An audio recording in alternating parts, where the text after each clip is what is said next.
नमस्कार, मैं डॉक्टर राजेश सिन्हा हूँ। मैं senior consultant laparoscopic GI laser surgeon हूँ नराना हेल्थ रायपुर में। आज हम लोग एक प्रकार की हर्निया जिसको हम लोग वेंट्रल हर्निया बोलते हैं उस पे हम लोग बात करेंगे।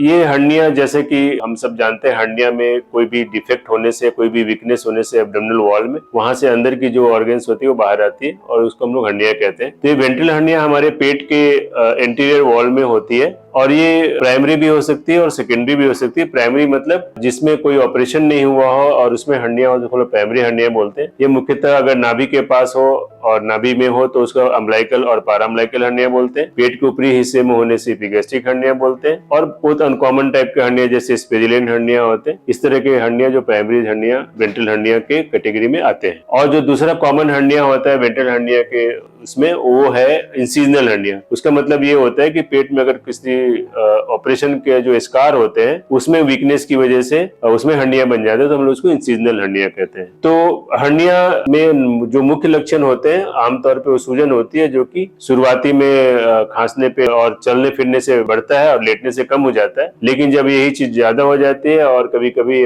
जो अंदर की कंटेंट होते हैं वो अगर बाहर आके फंस जाते हैं तो एक सीरियस कॉम्प्लिकेशन कर सकते हैं, जिसमें कि हाथों का सड़ना, गैंग्रीन होना भी शामिल है, जिसमें कि हाथों काटने पड़ जाता है और उसके वजह से पेशेंट को सेप्सिस में तरह के सिम्टम्स हो सकते हैं और पेशेंट को काफी ज्यादा जान का खतरा वगैरह उठाना पड़ सकता है। तो इसका ऑपरेशन ही एक इलाज है और ऑपरेशन के बहुत सारे टेक्निक है, ओपन टेक्निक है और लेप्रोस्कोपिक टेक्निक है। और चूंकि आजकल लेप्रोस्कोपी टेक्निक के काफी ज्यादा एडवांटेजेस हैं और ये टेक्निक काफी टाइम एंड टेस्टेड है, पिछले 20-25 साल से ये ऑपरेशन लेप्रोस्कोपी से हम लोग करते आ रहे हैं। तो और उसकी वजह से पेशेंट को काफी फायदा होता है, जैसे कि पेशेंट को कम चीरा होता है तो पेशेंट को कम दर्द होना, खून का रिसाव कम होना, इन्फेक्शन का रिस्क कम होना, जल्दी चलना फिरना जल्दी ठीक होना, इस तरह के एडवांटेजेस रहते हैं। और चूंकि हम जब लेप्रोस्कोपी से ऑपरेशन करते हैं तो हम अंदर कोई हिडन डिफेक्ट है तो वो भी दिख जाता है, तो हम लोग साथ के साथ उसका भी ऑपरेशन कर सकते हैं और इसे हम लोग काफी बड़ी जाली डालते हैं जिसकी वजह से रिकरेंस रेट भी काफी कम होता है। तो ये सारे फायदे लेप्रोस्कोपी से हैं। इलाज इसका बहुत ही आसान एंड कॉमन है अगर पेशेंट को समय पे आए और समय से इलाज कराए तो मैं अंत में इस वीडियो के माध्यम से ये कहना चाहूंगा कि किसी को अगर इस तरह की हर्निया है तो उसको टाले नहीं, उसको और ज्यादा कॉम्प्लिकेशन होने का मौका नहीं दें और तुरंत अपने सर्जन या डॉक्टर के पास जाकर उसका इलाज कराएं या ऑपरेशन कराएं।